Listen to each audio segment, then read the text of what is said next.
যে এটা আমার সবার কাছে রিকোয়েস্ট যে আমরা এবারে একটু মায়েদেরকে না মানুষ হিসেবে ভাবতে শুরু করি, মানুষ হিসেবে কাউন্ট করতে শুরু করি। ঠিক যেমন আমাদের ভালো লাগা মন্দ লাগা, আমাদের পছন্দ অপছন্দ, আমাদের চাহিদা আছে, সেইভাবে মায়েরা নিজে থেকে হয়তো করবেন না, কারণ মা জিনিসটাই অনেক বড়, ব্যাপ্তিটা অনেক বড়, হয়তো সেটা বোঝার মতন আমাদের এখনো ক্ষমতাই তৈরি হয়নি।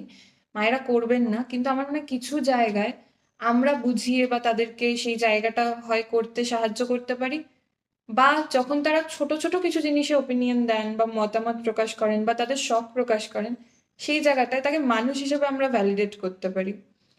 যে যেটা আমি একটু আগেও বললাম যে অনেক ক্ষেত্রে দেখা যায় অনেক মায়েদের ডিভোর্স হয়ে যায় বা হাজব্যান্ড থাকেন না, অনেক সময় সোসাইটিটা অ্যাকসেপ্টই করতে পারে না যে তিনি নতুন করে আবার শুরু করতে পারেন, বা তাকে করতে দেওয়া হয় না এবং তাকে এমনই বোঝানো হয়, তিনিও সেটাই বুঝে নেন যে তার আর কোনো উপায় নেই এই জায়গাটা থেকে বেরোনোর।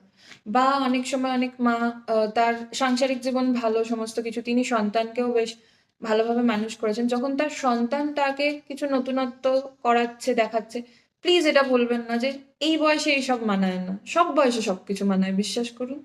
আমরা যদি করতে পারি, মায়েরাও করতে পারেন। সবকিছু মানে আমরা এই যুগে নেই যে এই বয়সে এটা মানায় না, ওই বয়সে এটা মানায় না। এবং এটা কোনো ধর্ম বা কোথাওই আমার মনে হয় না যে এরকম আছে যে না না না তুমি এই বয়সে একটা নতুন কোনো শখ করতে পারো না, তুমি এই বয়সে একটা নতুন কিছু শুরু করতে পারো না। এটা নয় তো, এটা বলে না থামিয়ে দেবেন না, তার মনের জোরটা ভেঙে দেবেন না, প্লিজ। মানে যারা এই ধরনের করেন তাদের কাছে।